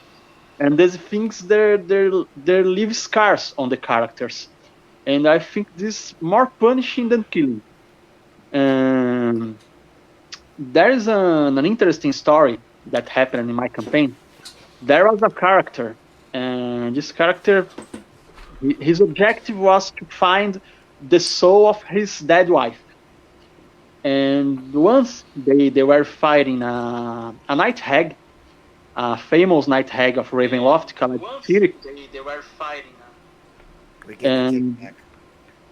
And when they were fighting Styric, they discovered that she had the character's wife's soul. And I remember, and the player, he said to the witch, "Well, you want souls? I will give you my soul if you release my wife's soul." And the witch accepted, since his soul was more powerful. And the player looked to me, he gave me his character sheet, and said, "Okay, I deliver myself to the witch." That was a memorable death. Right.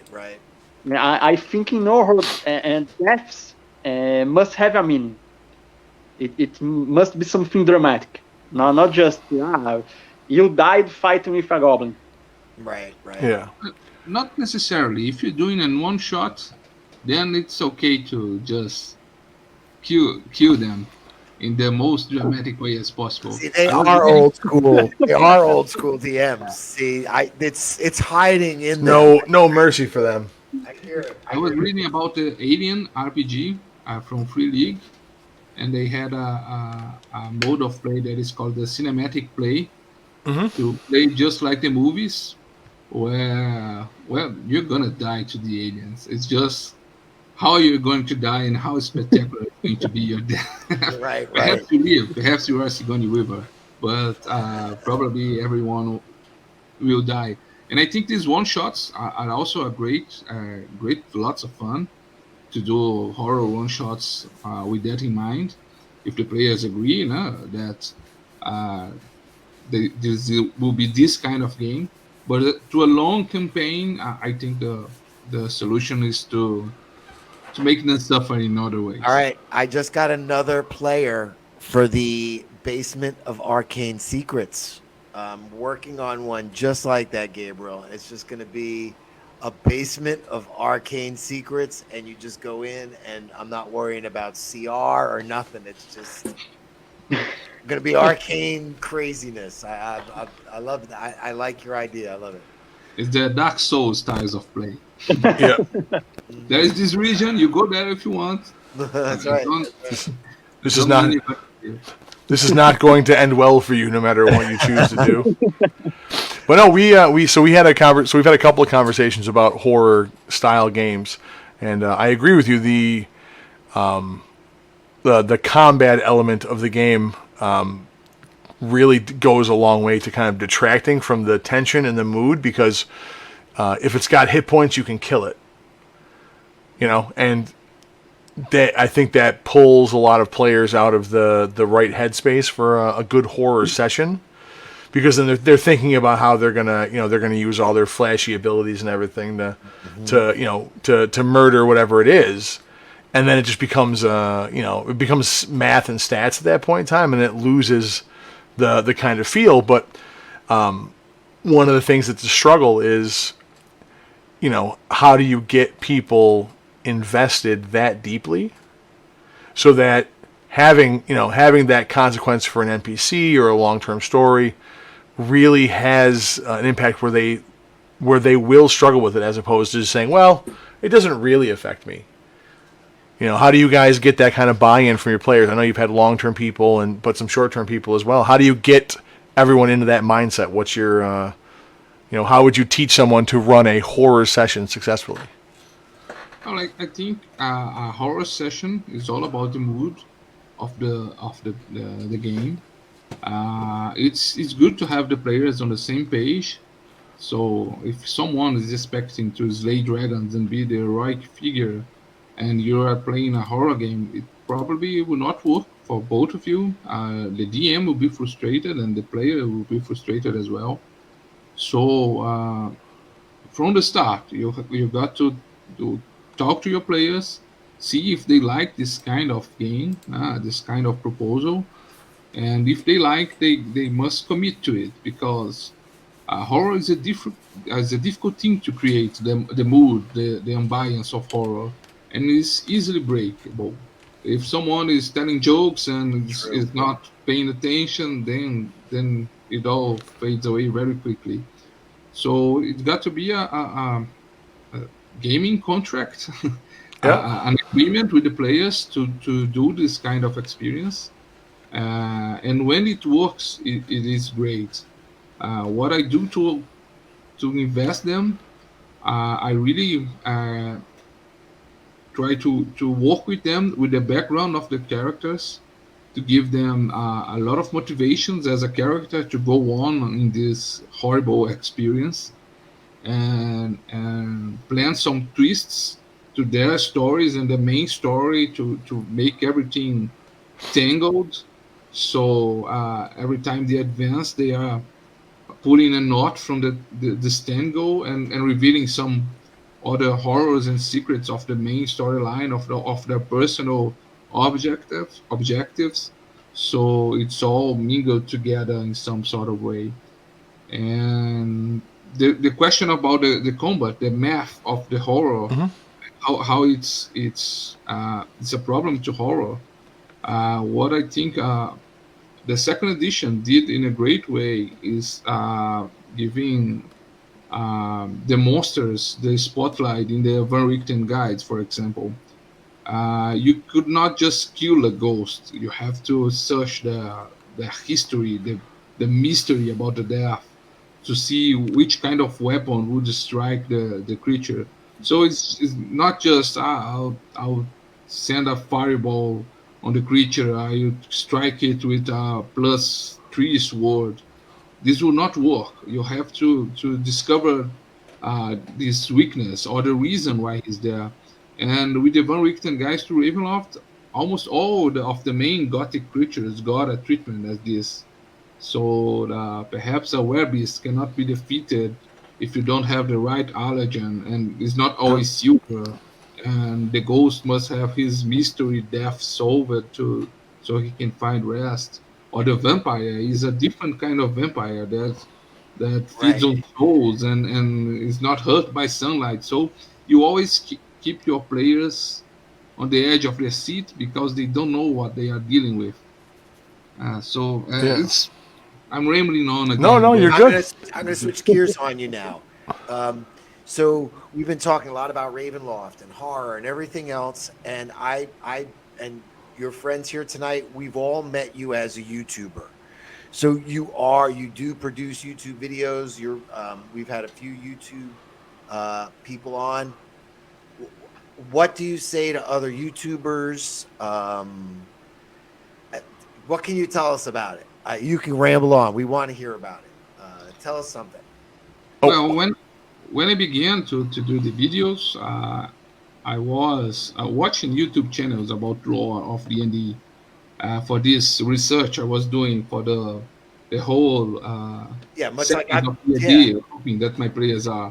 So I was researching about Dragonlance and Greyhawk and Forgotten Realms, and almost all channels of YouTube lore are about Forgotten Realms. There are just a few videos here and there. They are about other settings. They are the Mr. Glenn Welch. There has a Mystaros YouTube channel. There are a few on Dragonlance, but they are almost none on Greyhawk and Dark Sun and Planescape and Spelljammer. There are settings that I also love, and there was none of Ravenloft as well. So I decided to make a channel about the lore of Ravenloft to talk about the setting that I'm so passionate And about. when did you see that really start to, I always talk about, you start a creative process, you make it, it's just some of yours. When did you start getting recognized and start getting all these followers and all these people talking to you? When did that really kind of click in? Well, I'm still a small channel. We have, I think, like 3,000 subscribers. It's a good number of subscribers, but if you see other channels about lore of Forgotten Realms, the most famous ones, they have like 100,000. And so Ravenloft is still a very niche community. There has a fan base is very, it's not very large. Or perhaps it's my, I don't know, when I started the channel, I decided to make it a bilingual channel because I want to speak both to my Brazilian community and the English community to have a wider reach. So everyone told me I was crazy to do that because the algorithm will never understand why I released videos in a small space and get different ratings and different viewers for each video. So I don't know if that's a problem. Of the accent is a problem. Some people have told me that my accent is something that drives them away from the videos. Others have told me that it's something that gets them in the videos because it seems like I'm a foreign Vistani from Barovia to them. I don't know. Right, to them, Well, yeah, but I mean, I listen to some of your stuff, and it's good. Like there's a level of detail to, like, I listened to the Gastria one, and that is, there's a level of detail that you go into that a lot of published material doesn't even have. You'll get settings and cities and and locations in published settings that have less detail than you put into that one domain in one video. So that's phenomenal. And as far as the language goes, I know you referenced some of the channels that you watch, like Mr. Rex. He's got an accent. Monkey DM, that guy has an accent. So, I mean, I don't think that that's necessarily going to be a barrier to success. I think it's with the quality of work you put out, the depth and passion you have for it. I think you just got to keep plugging at it. Absolutely. And I think the one thing I want to say, hats off to you. And our CEO just gave me admin rights for Facebook, right? And it's just this week I've been on. The one thing about you, I make a comment. When I started commenting, you were there. You comment back to people. I felt like a person. And I don't know, Pedro, you said you met him through YouTube. Did you kind of feel that too, that you're like right away in touch with somebody? Like real. I really felt like I was talking to somebody real right away, if that makes sense. So, Yeah, hats off. Thanks, guys. I like to answer everyone because the biggest thing the channel ever got from me is to connect me with other people that have similar passions about D&D and RPG and Ravenloft and horror and everything. It's not something that I don't know. You don't you don't get many. I don't get at least much money from YouTube. It's not something that if you want to start a YouTube channel, you probably can. You probably must aim for that as well. But it's not something that I do for the money because it's not too much money that you get from the views. But the best thing I got from the YouTube channel is this, guys. Is talking with people from all over the world to talk about RPG, to connect with people from different cultures or different part of the world and share this passion. And with Leandro and Pedro and Rafael, who is not here, it was the same. We connected because of the channel. Somehow we reached for each other in the comments of a video or something like that. And from that was born the Black Feather, the project to create DM's Guild's books about the setting of Ravenloft and Spelljammer in the case of Dread Space. So it has been an amazing journey to Get a run little bit the of sound played over somewhere, just so we're aware. I think it might be Josh. Okay, I think we're good. Yeah, no, we're good. It's not in the recording. But no, I was going to say that's the, I know there's gamers all over the world and people online has really brought that out. But, what are the odds that again, you have this passion for this setting. And like you said, you found, not one, not two, but a whole group of people, from where you're at that share that kind of passion. And you found enough people like Leandro and Pedro and, that you can have people to work on this with you. And you guys are, obviously you're in different cities and states in Brazil, but, you're still in that same area. You had that same background.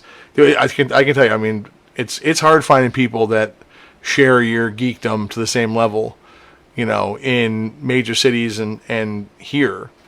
So to find anybody is amazing. To find 3 or 4 people that you're going to work on a project with, that's phenomenal. And like I said, your guys' work so far has been amazing. I look forward to checking out more videos. I like that. I'm a lore whore. I love that shit. And I'm the kind of player that would I want to know, dig into things like you were like so the Gastani the Gastani one that I watched. You're getting into like the food has no flavor and how that would affect things and the weird, so you'll find dishes with strange things combined because there's no taste to it. It's like this is just such a good little detail. So yeah, I have to thank people that have written for Ravenloft for many years as well, because my work is to condense the information and present it in an interesting way. So I create these little narratives at the beginning and end of the video. So it is like the viewers are traveling with the characters through Ravenloft. yeah, But the Ravenloft setting is so rich. And if people like my videos, I put a little bit of myself in them, but there is also a lot of material that were created or written by the authors of the setting or by the fan community. Gastria, for instance, yeah, is one domain that has not a lot of development, by the official sources. So I reached for the guys from the Fraternity of Shadows website. They have a netbook about Gastria. So I'm incorporated what they written in the source to create a more interesting video. So if the channel is interesting, it's for these guys as well, for the material they wrote as well. Well, I'm going to say this, Merwin, too, because Well- I'm a big fan. He was just talking about his putting those intros and extras for his stories. Man, those have been such great creative jumps for me when I don't even want to go check out his channel. If you're a Ravenloft folk out there, you got to check it out. Please. Smash his buttons for him. Smash his buttons. All right, so before Doc explodes out of his chair and you guys fall asleep because it's ridiculously late where you're at, I appreciate you hanging out with us. I have a real world gaming kind of question that I want to get your input in because obviously you have a different cultural background than we do. If you listen to this channel at all, obviously, or this show at all, you'll know that I have an axe to grind with Wizards of the Coast. I don't like a lot of the decisions and the reasons behind them. I don't like some of the mechanical stuff they've chosen to do, and obviously the OGL thing. I'm not going to bring that up again. I saw that in the start of one of your videos. But I do have a question for you guys. With some of the recent controversies that have come up, I wanted to see what your guys' take was on two things. One is, how do you feel about the settings, and Ravenloft has a couple of these, where it does directly create a real-world analog. So in the case of Ravenloft, you have the Vistani, which are, there's no getting around it. That's a real-world analog to, Romanian gypsies in Europe. And it has become problematic with American culture, where people are, saying, well, that can't be in there, or it's insensitive, because some people who bring their own baggage to the game are shitbags, unfortunately, and will, take license to, work in their own insensitive ideologies. I guess we'll leave it at that. So we're going through that here with everything, movies and media. But the Vistani was one from Ravenloft where they have always existed. There's some of the cooler characters. It's a main character in the Curse of Strahd campaign is a Vistani. The whole tarot reading that they do, or Taroka, I think it's called, right? In the setting, then all of a sudden it became a problem. So what are your guys' thoughts, not being Americans, not being from our craziness that we're going through?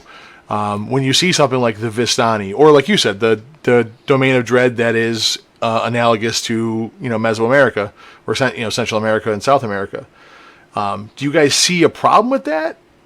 Does that bother you that there are real world analogs to some of these things that are clear?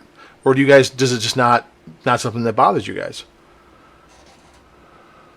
You want to go first, Leandro? Well, I don't see any problem, to be honest. Maybe this is just me, but I think we must separate fiction from reality. Yes. What's in the books is just a game. It's not the author's intention to offend anyone or to make comparisons, or they are just creating fantasy. It must be inside the game. It's not the intention of the author to, let me attack some people, let me attack someone. No. So I easily can separate things. I know that there are people that may be offended, and I respect everyone's point of view, but I particularly don't get offended by these questions. Yeah, one thing I would like to say is that this craziness that you're describing to happen in North America is happening here as well. So I think it's a whole world situation. It's not just, I don't know the whole world, but is a very American North and South situation. What I think about this is that the Vistani is a good example of how things were treated in a certain way. They change it, and then they get back to where they started once more. In the first Ravenloft adventure, the Vistanis were there because they were Ravenloft. The adventure Ravenloft was inspired by the book Dracula. In the book Dracula, the Romani served the vampire count. Right, So right. that's the inspiration for the Vistani. And they come from the literary inspiration. But when the first Ravenloft setting, the Realm of Terror, the first camping setting was released, they described them as vagabonds, and that almost all of them served the vampire count. So when the setting was evolving in the second edition, uh, the Vistanis get a better treatment over the products. So when the Van Richten Guide to the Vistani came out, so you have a Van Richten guide that is destined to monsters came out. You think, wow, they are treating them like monsters. But what happens in the Van Richten Guide to the Vistani is quite the opposite. They describe their cultures, their different lifestyles, how they see life, how they live, what they trade, how is the day-to-day living. And the Van Richten guides are written in the perspective of the character Van Richten.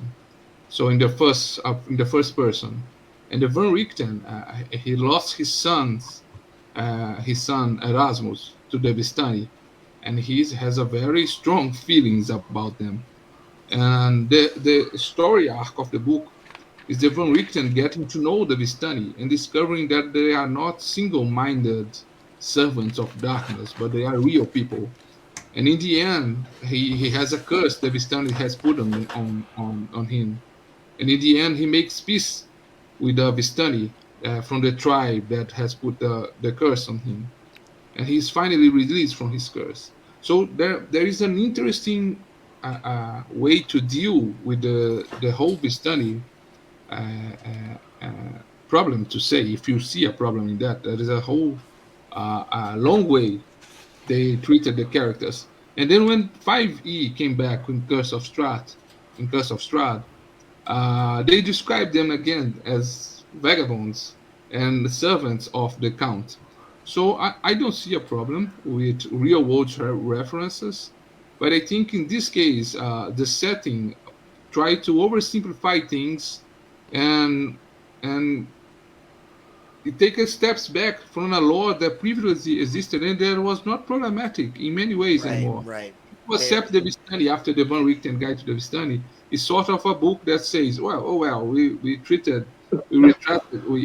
painted the Vistani as Romani inspired people But in then, a but battle. then that's what I was gonna say. They were Romani inspired, but then they actually built them into something that was theirs at that point, and then Yeah. backpedaled it when they got to fifth. It sounds like, and just went back again. Yeah, that's the dirty flip side of the of that particular madness that grips the world. Is this is they do all the, is that they out of one side of the mouth they're talking about respect and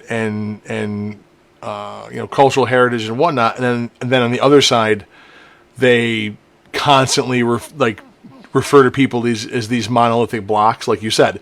So they go from being they talk about wanting to support all this stuff, but then all of a sudden, like you said, they go from being a deeply detailed and enriched culture that's part of the Ravenloft setting, which has nuance to it and layers, and then they go right back to them being, like you said, vagabond servants of the counts with nothing. That's just what they all are. Yeah. And what I think is to summarize, I talk a lot. You probably have noticed that. Everyone. Oh, so do I. Don't worry about it. Yeah. But It's to okay. summarize, I don't see a problem with retracting real world people. I don't think just people from that culture should write about that. How do you create a setting with different cultures if only the Romani authors can write about the Romani inspired people, and only, I don't know, only South American authors can write about Brazilian domain? I understand the world is changing, but this is kind of nuts. No one can create anything, and the result is that we do not get a cultural reference in by that. There will never be a Brazilian domain if only Brazilian authors can write about a Brazilian setting. Imagine you want to create Ravenloft with different world cultures, and you have to hire an author for each country, so no one is offended by what you write. Yeah. That Yeah, doesn't make sense. Yeah, imagine if someone had said to you, "Well, hang on a second, you you can only play Ravenloft if you use the jungle setting that's a Brazilian analog. You can't play in the European horror setting because that's no, you can't create for that." It's like, what are you doing? What are you doing? And then just an expansion to that same topic, though, is that obviously this is not. It's not limited now to the analogs, like you said, the Vistani being the Romani. It's expanded out now to the assumption of it. So, and I'm curious where you guys stand on this, because it seems like the modern sensibility is that nothing and no group can just be evil. Even though we're in a fantasy setting where there's magic, we have invisible sky wizards running around. Corrupting elves to turn them into orcs. That's the Tolkien basis for orcs. The Drow, their society is dominated by a demon queen who has her influence in every level of their society. That's why the Drow are evil, is the influence of that goddess, right? And then the most recent one with Spelljammer was the Hadozi, because someone read that and said, well, if they were enslaved ever, then they must be an analog for X, Y, or Z, and we can't have that. It's culturally offensive and whatnot. So I wanted to get your guys' thoughts on that, because it's a two-part question. One, with stuff like the orcs and the Drow, where people are kind of forcing this idea that no, they were always, orcs were always racist against black people, or in the Drow, they're only evil because they're dark-skinned. That kind of stuff. That view, when the sources differ on that, what are your guys' thoughts about the attempt to force real-world stuff onto the fantasy? And then second part of the question is,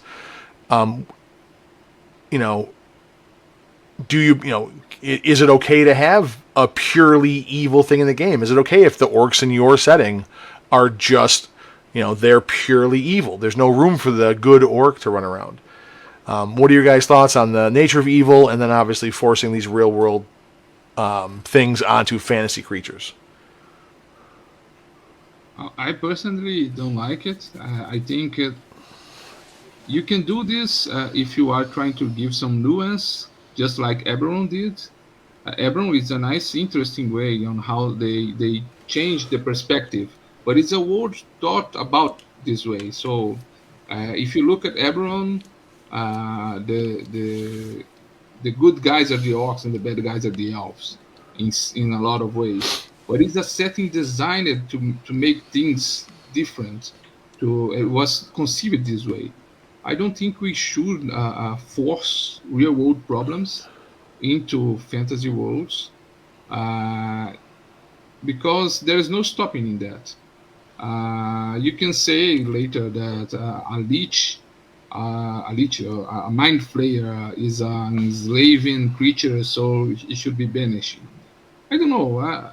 You can problematize probably everything today, and I don't know if there is a right answer to that. I think probably there is. I'm not a historical researcher, so I don't know what Tolkien was thinking when he created the orcs. Probably Norse mythology or something like that. Oh, well, there. Really a fan of this. Well, Tolkien he's fought in World War I. He was at the Somme, some one of the nastier battles, and then he swore up and down through his life that there was nothing allegorical in his work. But I don't know how you can read Lord of the Rings and not see orcs and that drive for the industrial, to drive to conquest, and then the industrialization that they do. How you cannot see those as an analog to World War I Germany, the mechanized warfare and trying to dominate all of Europe with that technology, the tank, the Blitzkrieg and all that kind of stuff. So I think that's where that came from. That's my opinion from my read of it. orcs are Germans, or the Huns, World War One, the German Empire. That's what I think he was drawing that from, because that's what, at least that's what I see. How it got to be shifted over to Tolkien's a racist and it must be black people, that I don't understand. I don't know how you make that leap when you have the source material right there and you know what the man's real world experience was while he was coming up with, and then, prior to him writing the book. So that's my opinion on it. Yeah, I think that's it. What I think is you should not try to problematize everything.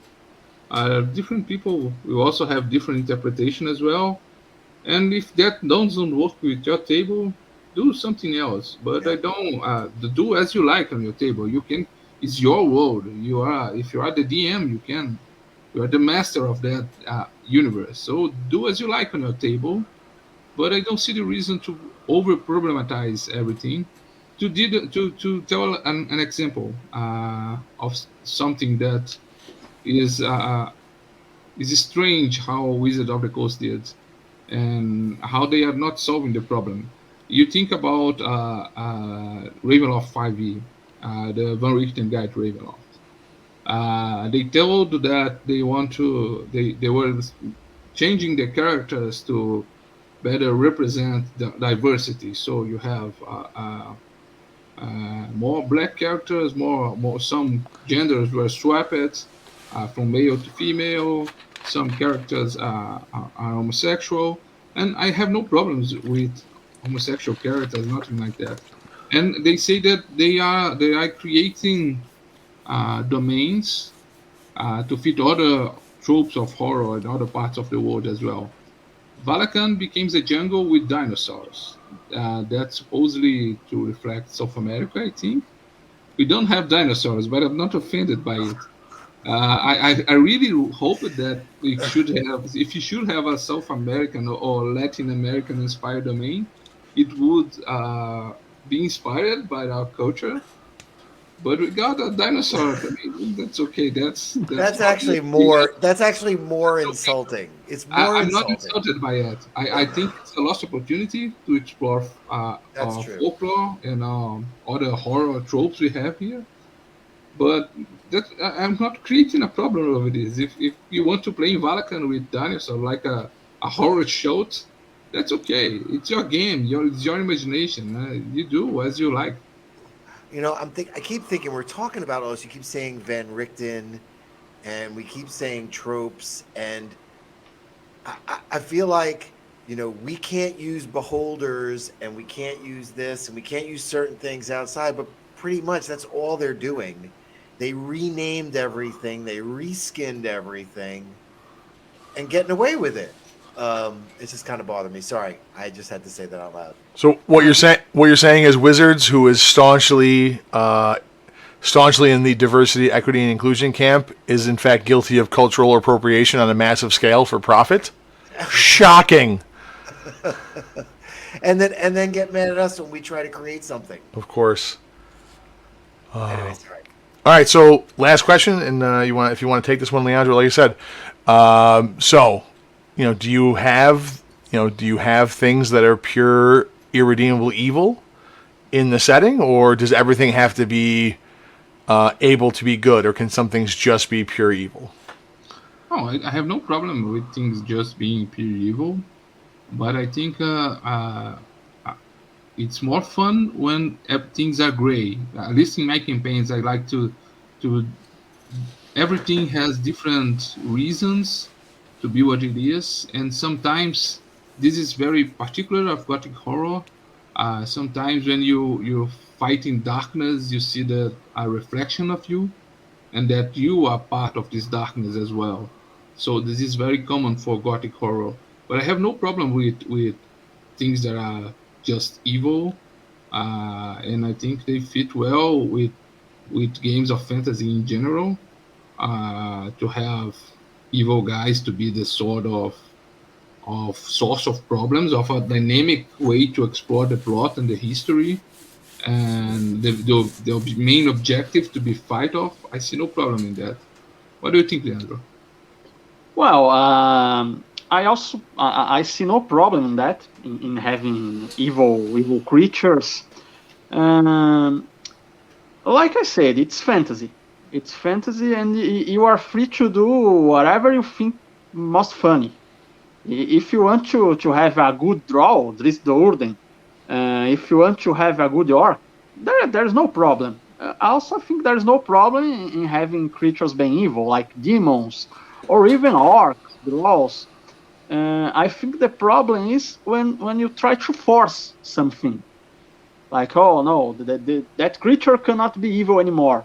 I don't agree with that. But for Gothic horror, I agree with Gabriel that the shades of grey are really interesting, especially for human characters. It's interesting when you talk about how people try to force real world problems into fantasy, and how everyone got different interpretations of the matter. There is a history here in Brazil that a famous writer, I forgot his name right now, but there was this exam they were doing for people who wants to get into universities, and one of these exams has a question about what did the author think when he created this literary work, and lots of people told different things, different interpretations, and they asked the author, and they said, "You're nuts. I never thought about this." So everyone can extract something from a work of art, and that's your perspective, and that's the interesting thing of art. It influences people in different ways, and everyone sees something different, and that's part of the beauty of it. But if you not should try to impose your view as the only one acceptable to art, and that's part of the problem that you talk about.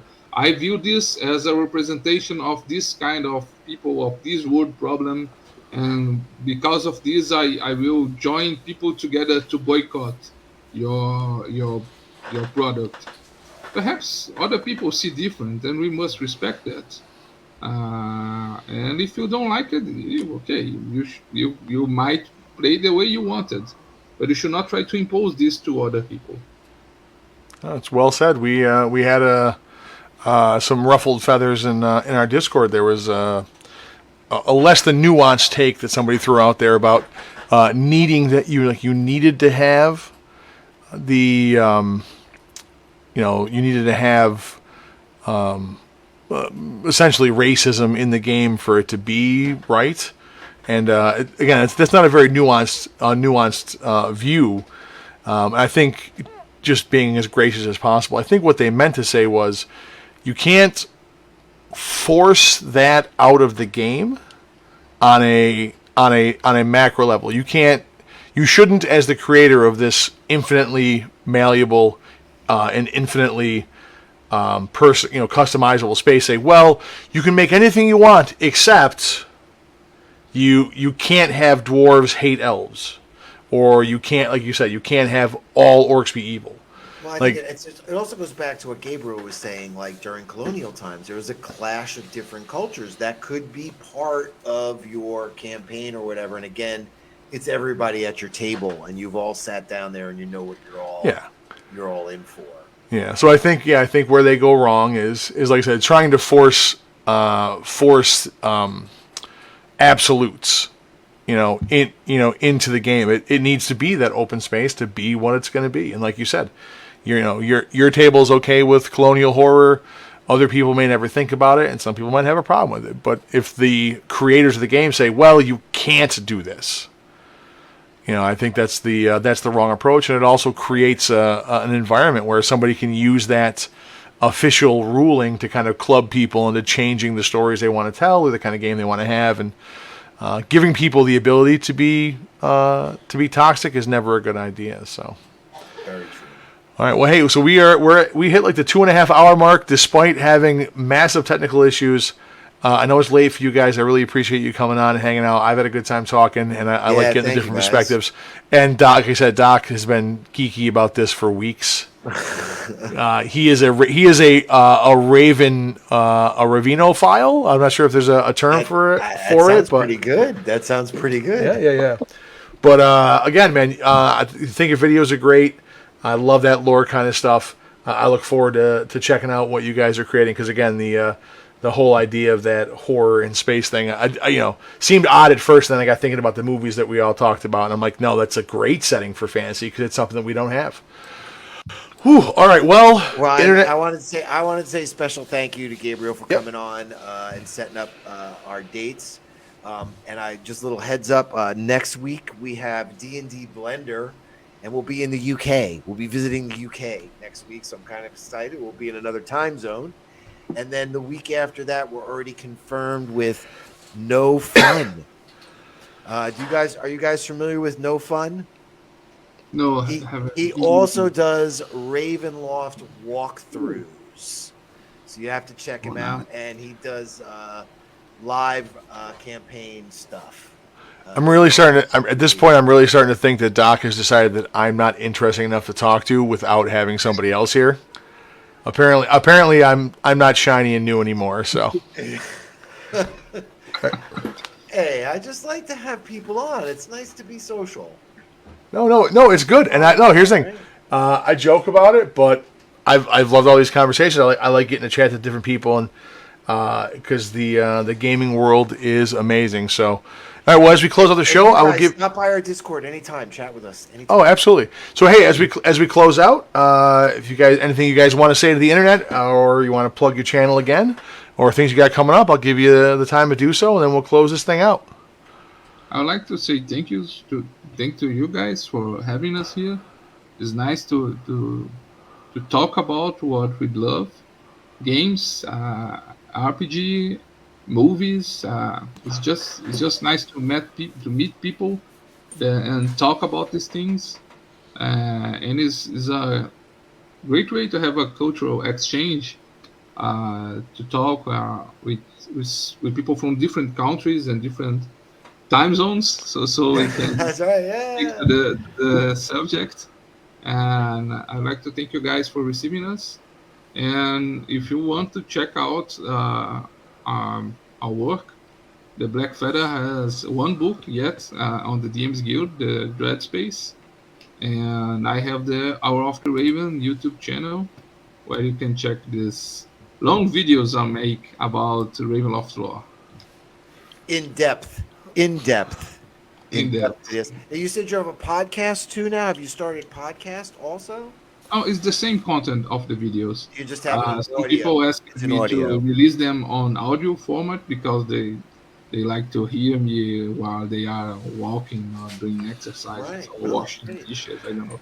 Hey, well, let me tell you something, man. You may want to think about doing either live streams or a podcast where your community can throw questions at you and you guys can develop stuff kind of in a real-time setting. Because the lore videos are great, and I bet you guys have a lot of fans that would love to just, get a crack at you and say, hey, what do you think about this? Have you tried this? I got an idea for that. I loved this. You probably get a lot of traction on that, So if, something you can kind of add to your sphere of influence beyond just the YouTube, put that out there. Yeah, definitely. Oh, great idea. I'll think about that. Yeah. All right, guys. Well, since Doc was super fired up to have you guys on here, I'm going to give Doc the last word. I just want to thank everybody who listened, whether you're checking us out after the fact on your favorite podcast app, or you're watching the live stream, or you check us out on YouTube.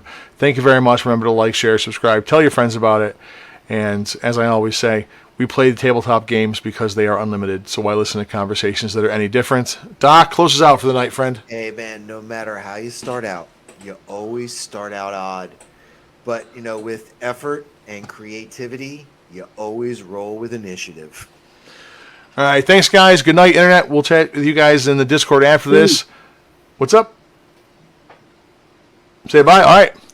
Good night, everyone. Good night. Thank you for the opportunity. Oh, It's been fun.